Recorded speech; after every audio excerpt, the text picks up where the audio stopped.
Bonjour à tous, j'espère que vous allez excellemment bien. Aujourd'hui, on se retrouve pour parler des Jeux Olympiques. 20h Paralympiques, épisode numéro 2. On va revenir sur la première journée de ces Paralympiques, de ces Jeux Paralympiques de Tokyo 2020 ou 21, ça dépend comment on dit, avec ces Jeux Paralympiques. Où on a déjà 2 médailles, on reviendra là-dessus, on reviendra donc sur les médailles des Français, sur les performances des Français, on fera un petit point sur les sports collectifs également, et puis on terminera avec le programme des Bleus pour la journée de jeudi. N'hésitez pas à vous abonner à la chaîne, n'hésitez pas à réagir dans les commentaires, à mettre un pouce bleu, à partager la vidéo si vous pensez qu'elle peut intéresser votre entourage. On commence donc ce 20h Paralympique par les 2 médailles du jour, le tableau des médailles français. Du côté du tableau des médailles, c'est la France qui est 15e avec une médaille d'argent, une médaille de bronze. Nous sommes donc à 2 médailles en tout. Les 4 premiers au classement sont l'Australie avec 10 médailles, dont 6 en or. On peut dire que la natation a fait beaucoup de bien à l'Australie devant la Chine. 8 médailles, dont 5 en or. Les Russes, 6 médailles, dont 3 en or. Et l'Italie, 5 médailles, dont 2 en or. Les 2 médailles françaises, du côté du bilan des Bleus, les médaillés, c'est Hugo Didier sur le 400 mètres nage libre S9. Très belle performance d'Hugo Didier, très intéressant aussi parce que Hugo Didier, il a seulement 19 ans, il a fini derrière Martin, un Australien, et Tuckfield, un autre Australien, en sachant qu'il y avait 3 Australiens en finale et que les 3 voulaient être sur le podium. Et il y a eu une sorte d'intox en conférence de presse en zone mixte où les Australiens disaient qu'ils étaient 1, 2, 3 et qu'ils ne voulaient pas qu'un Français s'introduise sur ce podium, se mette sur ce podium et casse cette hégémonie. Du côté d'Hugo Didier, en plus il explose son record de France de 4 secondes, donc c'est toujours bien quand on vient encore plus aux Paralympiques, peut-être même qu'aux Jeux Olympiques.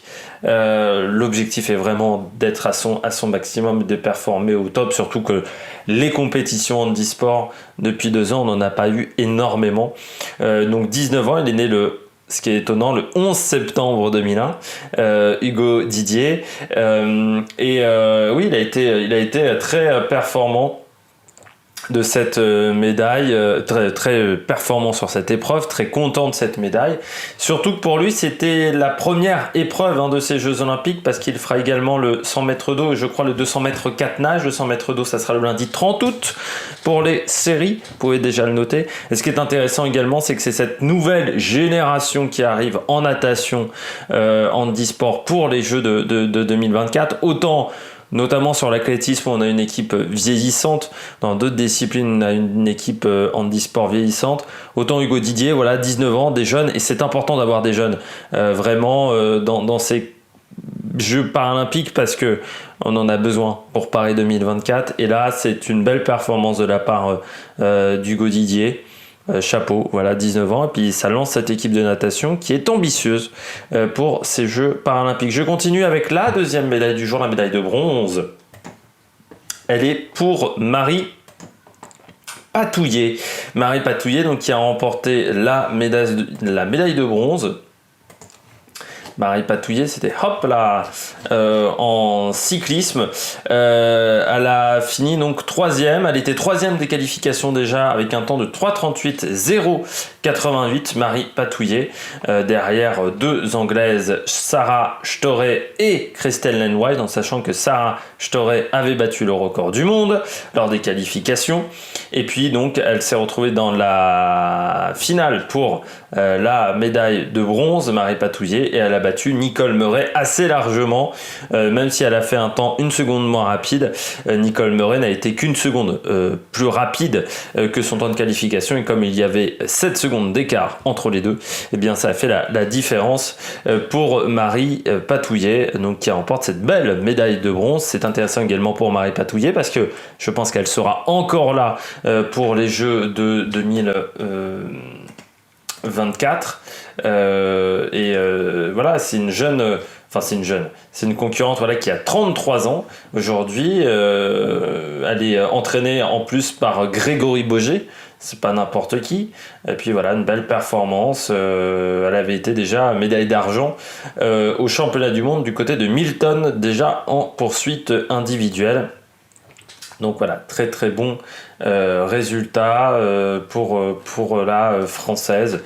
Et voilà, là encore on voit avec cette fille, c'est que l'intégration et le fait de créer une seule et même équipe de France, on va dire, entre valide et handisport, ça permet d'avoir voilà, des entraîneurs d'expérience, enfin des entraîneurs, des sportifs d'expérience comme Grégory Boger qui veulent s'aguerrir en tant qu'entraîneur, eh bien ils viennent vers le handisport et ça permet d'amener beaucoup d'expérience et de professionnalisme à ces disciplines handisport, et en France on en avait bien besoin au niveau de la professionnalisation du handisport, au niveau des méthodes d'entraînement. Parfois on a fait preuve d'un peu d'amateurisme, et c'est important que des handisports aillent entraîner également des sportifs valides et inversement, et qu'on essaye par exemple d'avoir je pense aux guides, des guides comme François Pervis, comme Corentin Hermenot en cyclisme sur piste.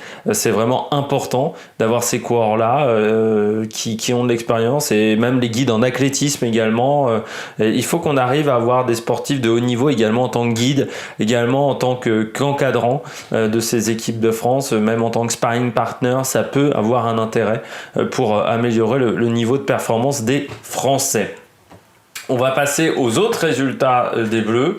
On commence par notamment, on va commencer par quoi? Par le cyclisme. On va continuer par le cyclisme avec Alexandre Loveras et Corentin Hermenot. Bien, ça n'est pas passé pour la troisième place. Les deux ont fini quatrième. Alors, ils étaient devant le Polonais Marcin Polak jusqu'à 125 mètres de l'arrivée, et puis tout s'est écroulé dans vraiment les derniers mètres de cette course, mais on sentait à partir de 3000 mètres que l'écart diminuait avec cette paire polonaise. Voilà, ils sont partis un peu vite et ils n'ont pas réussi à s'en sortir. Voilà, troisième place pour Alexandre Lovera, donc face à Marcin Polak.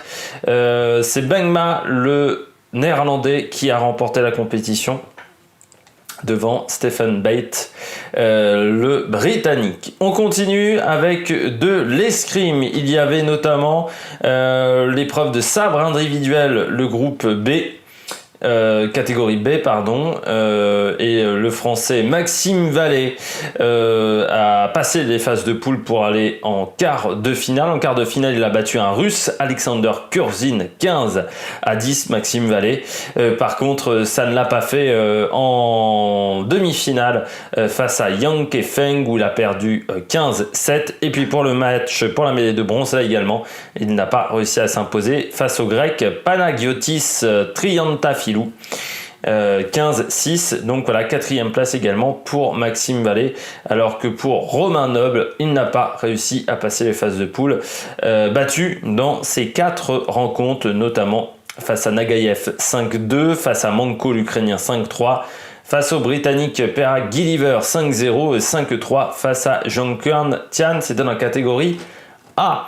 On continue du côté des Français, donc avec la natation. On a eu bien entendu la médaille d'Hugo Didier en finale du 400 mètres nage libre. Il y avait également Alex Portal en finale, il finit quatrième, simplement 1/100 du podium. S'il avait fait son record de France, il serait monté largement sur le podium, il serait passé devant Islam Aslanov. Donc une petite déception pour Alex Portal, mais là aussi il y aura d'autres épreuves pour le concurrent français qui était donc là sur 100 mètres papillon homme S13. C'est dommage, lui qui avait réalisé le deuxième temps de sa série éliminatoire, mais là encore déjà battu par Aslanov lors de cette série. On avait également le 50 mètres nage libre, ce n'est pas passé pour Emeline Pierre dans sa série 29-11, mais un bon chrono pour la Française qui essayera là encore d'aller chercher les meilleures places. Et puis il y avait Claire Soupio sur le 400 mètres. Là, ça n'est pas passé non plus pour Claire Soupio. 5 minutes 28. Ce n'était pas suffisant pour la Française pour aller chercher les meilleurs. On rappelle que Claire Soupio a été au jeu de Séoul en 88 et que c'est la première sportive française qui a été une fois aux Jeux Olympiques et qui va aux Jeux Paralympiques. On rappelle qu'elle est atteinte de la maladie de Charcot. Le tennis de table, ça s'est plutôt bien passé, notamment pour Fabien Lamiro, qui a remporté son premier match 11-3, 11-5, 11-2. Stéphane Moliens également s'est imposé en classe 2 dans le groupe E. En 5-7, ça a été plus compliqué. 11-6, 9-11, 7-11, 11-8, 11-8 face à Bachiller, un Espagnol. Florian Merrien en classe 3 s'est également imposé lors de ces deux matchs. Il y avait deux matchs aujourd'hui. Face à Anurag Laouvong, c'est passé en 3-7. Face à Coppola, l'Argentin, c'est passé en 5-7. Maxime Thomas a également remporté son premier match en classe 4 face à Saleh, l'Égyptien. 7-11, 11-7, 11-2, 11-8. Du côté de tout Kankan Somfu, c'est également passé lors des deux matchs. Victoire en 4-7 lors de sa première rencontre face à la néerlandaise Van Hoff, vainqueur en 5-7 lors de son deuxième match face à Arloy. Et pour Léa Fernet, elle a perdu, son premier match en 4-7 face à Ting Ting Wong, une Hongkongaise. C'est dans la catégorie déficient mental, la classe 11. Et en classe 8, Clément Berthier, donc en debout, a également perdu face à Ross Wilson en 3-7. Victoire de Matteo Boeas en classe 10 face à un Brésilien, Carlos Alberto Cabinati Jr., là également en 3-7 très facilement, 11-4, 11-4, 11-8. Et Lucas Créange en classe 11 s'est également imposé 11-3, 11-6, 11-2 face à Karim Garsala. Il y avait également du rugby fauteuil et défaite de l'équipe de France 53-51. C'est dommage car on le menait à la mi-temps de 2 points, mais à l'expérience, les Japonais nous ont battus. On rappelle que les Japonais sont champions du monde en titre et on rappelle également que la France est dans la poule de la mort.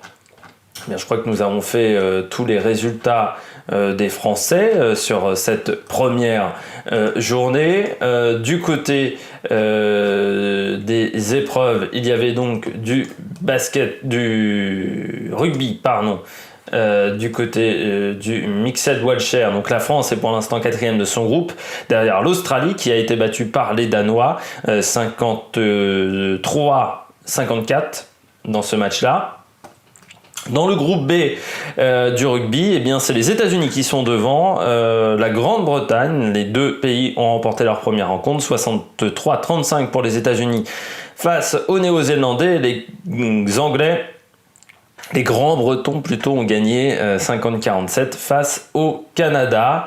Dans ce tournoi, il y avait également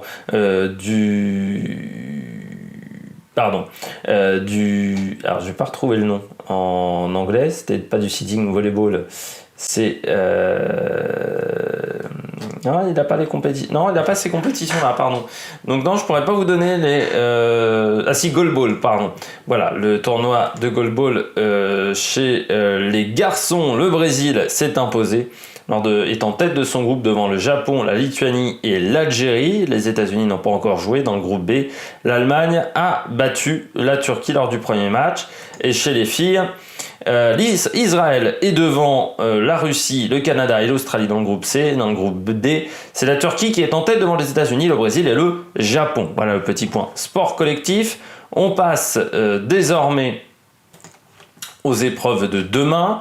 Du côté des Français, eh bien le titre, non pas du tout, l'escrime pardon, avec l'épée individuelle en catégorie 1, on aura Romain Noble, et en catégorie B, on aura Johan Peter. Les deux commenceront à partir de 2h du matin, heure française, mais je rappelle que France Télé ne diffuse qu'à partir de 7h du matin. On aura également David et Smetanine, ça c'est en natation en catégorie S4 sur le 100 mètres à 2h17 du matin. En tennis de table, il y aura aura la suite de la compétition avec notamment Nicolas Savant à 2h40 du matin, Fabien Lamirou à 3h20, Thomas Bouvet à 4h, comme Stéphane Moliens. Isabelle Lafaille également entrera en lice à 4h40. Lucas Créange continuera à 6h du matin comme Léa Fernet. Et Mathéo Boéas, ça sera à 6h40. Et Gilles de la Bourdonnais à 9h. Enfin voilà, il y aura beaucoup de Français dans ces compétitions. Il y aura également des matchs l'après-midi. Il y aura également de l'équitation avec le dressage. Céline Gerny passera à 9h. Elle est en grade 2. Vladimir Vinchon, qui lui est en grade 4, passera à 10h51 pour sa reprise. Il y aura le deuxième match de rugby fauteuil à 10h30 entre la France et l'Australie. Les deux équipes donc, qui ont perdu. Et puis il y aura du paracyclisme avec la poursuite individuelle sur 3000 mètres pour Alexandre Léaute à 4h22 pour les qualifications et Kevin Lecumf et Dorian Foulon, eux, auront le contre-la-montre sur 1500 mètres à 7h du matin, début de cette épreuve. Voilà, je crois qu'on a fait le point sur cette première journée de compétition. N'hésitez pas à vous abonner à la chaîne, n'hésitez pas à réagir dans les commentaires, à mettre un pouce bleu. Et puis nous, on se retrouve donc dès demain, 20h, même heure, pour faire le débrief de cette deuxième journée des Jeux Paralympiques. Allez, ciao ciao sur l'Amérique Production.